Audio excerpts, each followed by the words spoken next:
Good morning from Waikoloa. This is our day 4 Hawaii vlog. We're gonna go to Green Sand Beach today. It's about 2 hours away from where we are. You do need a 4x4 to get there. So after Green Sand Beach, we don't really have any other plans for today. So, I don't know, we'll see what the day brings us.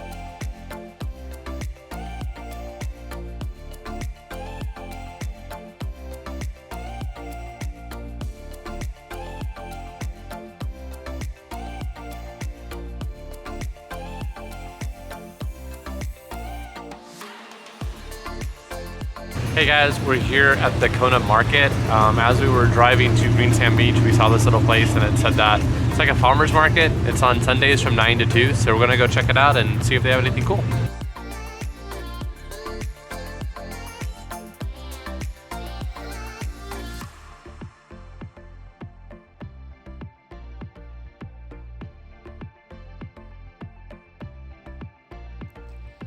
Just a FYI, upgrades do happen in Hawaii. I booked a standard car and got upgraded to a Jeep. I was delighted and it allowed us to be able to come to Green Sand Beach. You do need a 4x4 to come here, and don't try to come here without one. You will not make it far.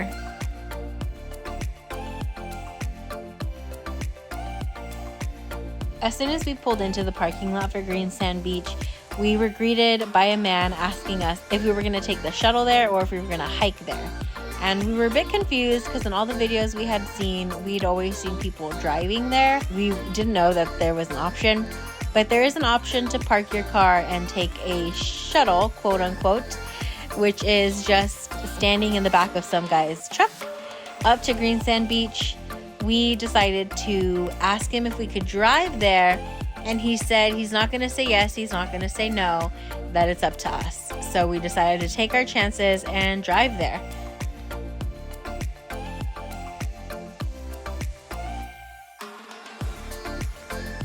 The beginning of the drive was not too bad, but it quickly turned into very rugged terrain with about a dozen to 24 different routes you can take.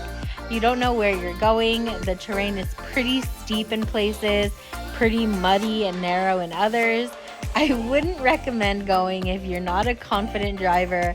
I was a little bit nervous and I'm a pretty confident driver. I would do it again. It ended up being fun, but it was nerve-wracking while I was driving there.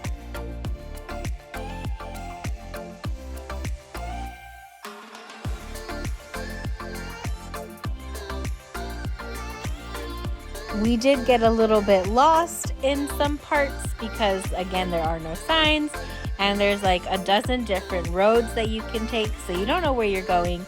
It did take us about 45-55 minutes to get to Green Sand Beach, and it was not a very fun drive. I don't know if I would have paid the $20 to stand in the back of that guy's truck. I think I would have been a little bit more comfortable just sitting in my Jeep. But it's an adventure nonetheless.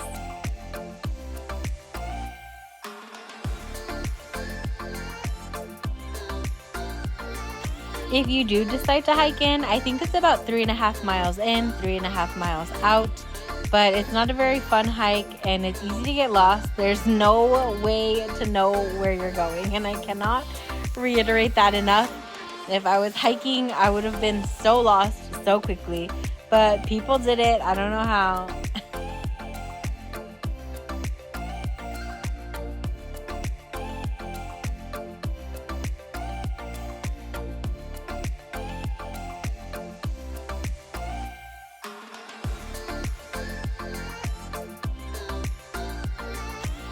Once we finally made it to Green Sand Beach, we exited the car only to get wind slapped super hard with sandy wind. It is super windy here, and we had to hike down. Not really hike, it's like an easy little moderate trail that you can easily do. But it does get narrow in some places where you're gonna have to walk 1 foot at a time. Literally, there's only enough space for one of your feet at a time.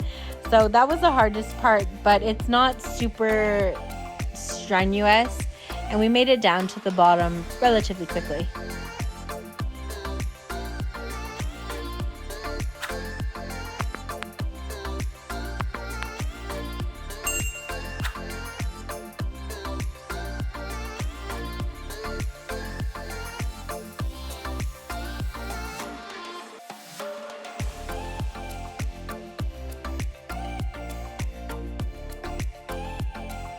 There are obviously no bathrooms here or lifeguards on duty.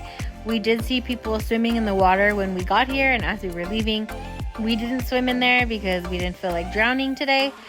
The sand wasn't really green. It was like this really like golden, unique shade of yellow with some hints of green. It's definitely not like any sand I've ever seen in my life. There are only 4 beaches like this in the world, and this is one of them.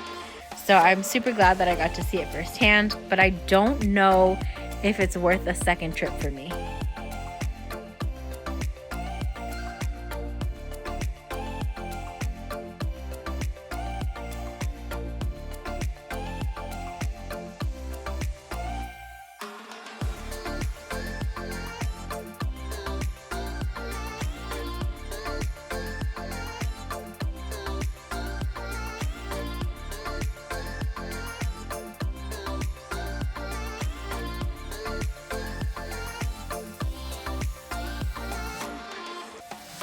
The southernmost tip of the United States and also of Hawaii is not far from Green Sand Beach. It's probably a 2-minute drive, so we decided to stop and check it out. We had been here before.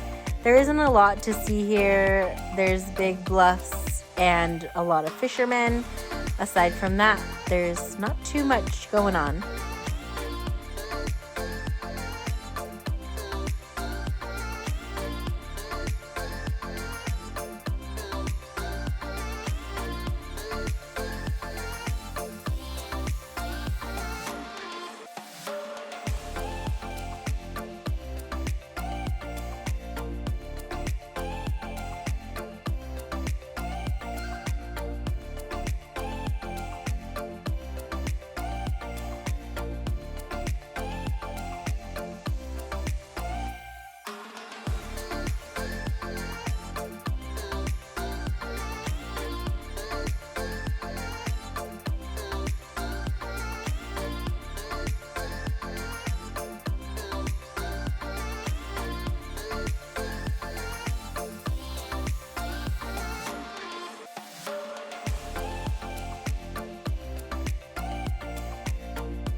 Going back up into Kona, we did get a couple of rainstorms. And one thing to know about Hawaii is if it's raining where you are, it's not raining somewhere else usually. So if it's raining where you are, just drive a little bit and you'll most likely come out of that rainstorm with just a little bit of a drive out. We are gonna go into Kona now to grab some food and check out another happy hour.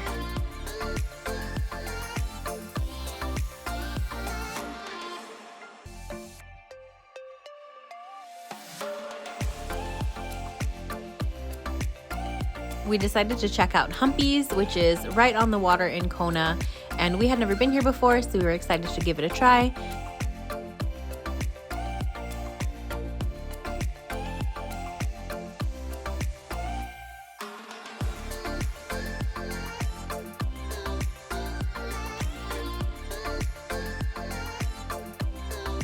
We did come here for Super Bowl Sunday, so it was a little bit busier than it would have been. We ordered the Paloma and a Mai Tai, both of which were disgusting. We also ordered the beer battered fish and chips on the Paniolo burger. The food was not bad, not great. I definitely won't be coming back to this restaurant. It was probably the worst restaurant I had ever been to in Hawaii. Our service was absolutely terrible, and I will not be coming back.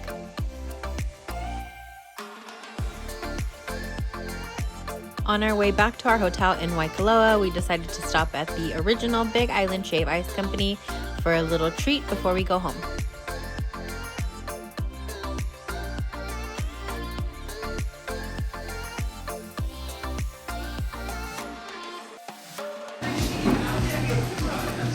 So I got guava, lychee, and banana cream. And then here is mine. So I got pineapple, mango, and lemon lime. A little bit of lemon lime right there. Yeah. I think. So how's your ice cream? That was good. I finished all of mine, so now I'm eating Emily's ice cream. I don't want mine. Yeah. It was good though. It I It's enjoyed not my the flavors. best shave ice I've ever had. No, but it's good. Shave ice is not as easy, it's not as plentiful on this island as it has been on other islands. So I wouldn't recommend the shave ice. Like, don't go out of your way for it. I agree. So now we're gonna go to the market and then we're gonna go home. I mean, to our home away from home. Go swimming in the pool and then call it a day probably. It's been a long day. Long, stressful day. Alright guys, so we'll see you tomorrow. See you tomorrow. Bye. Bye.